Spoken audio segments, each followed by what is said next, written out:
बघा, एका माणसाने 90,000 रुपये मृत्यूनंतर विधवा पत्नी, 4 मुली व 6 मुले यांच्यासाठी ठेवलेत. प्रत्येक मुलीला मुलाच्या रकमेच्या चौपट व प्रत्येक मुलाला त्याच्या आईच्या रकमेच्या दुप्पट रक्कम मिळाली असेल तर प्रत्येक मुलाचा वाटा किती असा प्रश्न. अशा पद्धतीच्या अनेक संभाव्य प्रश्नांचा सराव करायचा असेल लेकरांनो, खरंच तुम्ही कुठलीही स्पर्धा परीक्षा देत असाल अवश्य चॅनल सबस्क्राईब करा. हिताची गोष्ट, एक कॉमेंट करा, सर मला प्रश्न हवेत आणि मोफत मिळवा. स्पर्धा परीक्षेमध्ये विचारल्या जाणाऱ्या प्रत्येक घटकावरील हजारो प्रश्न सरावासाठी. तुम्हाला अजिबात कुठल्या पुस्तकाची गरज उरणार नाही हा विश्वास तुम्हाला देतो. तुम्ही माझ्या कॉम्पिटिटिव्ह एक्झाम ग्रुपमध्ये सुद्धा सहभागी होऊ शकता. तिथे तुम्हाला दररोज असंख्य अनलिमिटेड प्रश्न नित्य अभ्यासता येतील सराव म्हणून. सोबत गणितासंबंधी तुमच्या मनामध्ये असलेल्या विविध शंका कुशंका बिनधास्तपणे विचारता येतील. हा प्रश्न कसा सोडवायचा. एका माणसाने 90,000 रुपये मृत्यूनंतर विधवा पत्नी, 4 मुली, 6 मुले यांच्यासाठी ठेवलेत. आता याची विभागणी केली कशी. प्रत्येक मुलीला मुलाच्या रकमेच्या चौपट रक्कम मिळणार. प्रत्येक मुलाला त्याच्या आईच्या रकमेच्या दुप्पट रक्कम मिळणार. प्रश्न, प्रत्येक मुलाचा वाटा किती असा प्रश्न. लेकरांनो, गोष्टी लक्षात घ्या. इथं हे आई, इथं मुलगा आणि इथं मुलगी. या रकमेची विभागणी, या संबंधीचं वर्णन इथं दर्शवलं. पहिल्यानं प्रत्येक मुलाला त्याच्या आईच्या रकमेच्या दुप्पट रक्कम मिळणार. उदाहरणार्थ, आईची रक्कम जर X असेल लेकरांना, तर प्रत्येक मुलाला आईच्या रकमेच्या दुप्पट रक्कम मिळणार. आपण इथून सुरू करू. प्रत्येक मुलाला आईच्या रकमेच्या दुप्पट रक्कम मिळणार. मात्र प्रत्येक मुलाला, बरं का, म्हणजे हे 2x एका मुलाचे झाले. आता पहिली ओळ वाचा.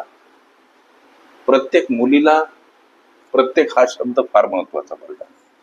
प्रत्येक मुलीला मुलाच्या रकमेच्या चौपट रक्कम मिळणार. म्हणजे मुलाची रक्कम 2x, या 2x ची चौपट म्हणजे 2x गुणिला 4 अर्थात 8x ही रक्कम असेल प्रत्येक मुलीची. आता इथं आई किती आहे, म्हणजे हा हे विभागणीचं काय, हे विभागणीचं गुणोत्तर. विभागणीचं समीकरण म्हणा, गुणोत्तर म्हणा. आता वाटप केलेली समीकरण स्वरूप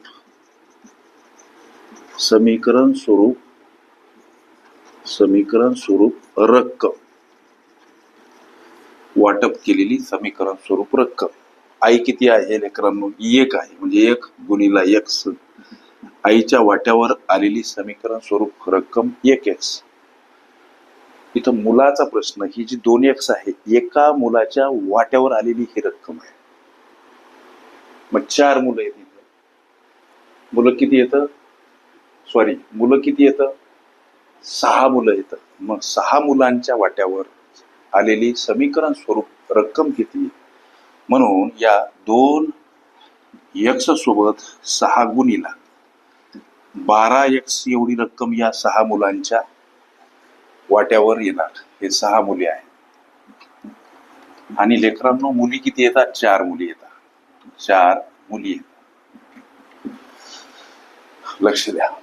आता पुढे चला. मुली किती येतात, 4 मुली येतात. मग या 4 मुलींच्या वाट्यावर आलेली समीकरण स्वरूप रक्कम किती, तर 8x सोबत गुणिला 4 घ्यायची.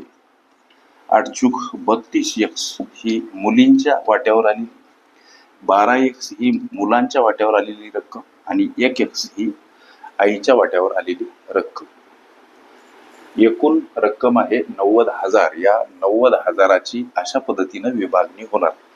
आता हे जे वाटपाचे हे गुणोत्तर म्हणा, समीकरण म्हणा, इथं मांडा अधिक स्वरूपात 1x अधिक 12x अधिक 32x बराबर 90,000 वाटायचे.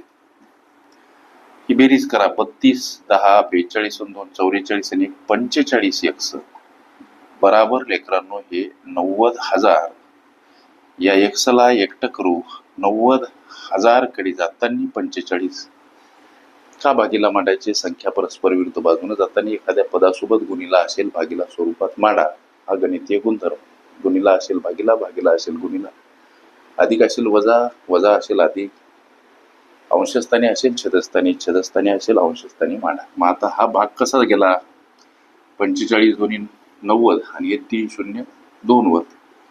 मग x ची किंमत 2,000 आली.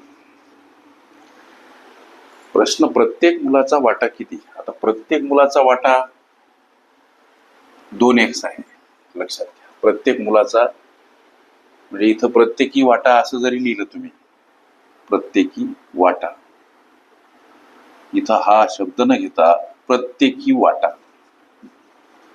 प्रत्येकी वाटा म्हणजे प्रत्येकाचा वाटा.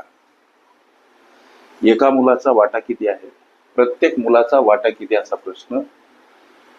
आता एका मुलाचा वाटा हा 2x आहे लेकरांनो. म्हणून तुमच्या प्रश्नाच्या उत्तराकडे पावलं टाकत असताना प्रत्येक मुलाचा वाटा 2x आहे. यामध्ये x ची किंमत टाका. 2 सोबत x गुणिला आहेत. x ची किंमत 2,000 आहे. म्हणजे हा गुणाकार 4,000 रुपये. हे तुमच्या विचारल्या प्रश्नाचं लेकरांनो उत्तर.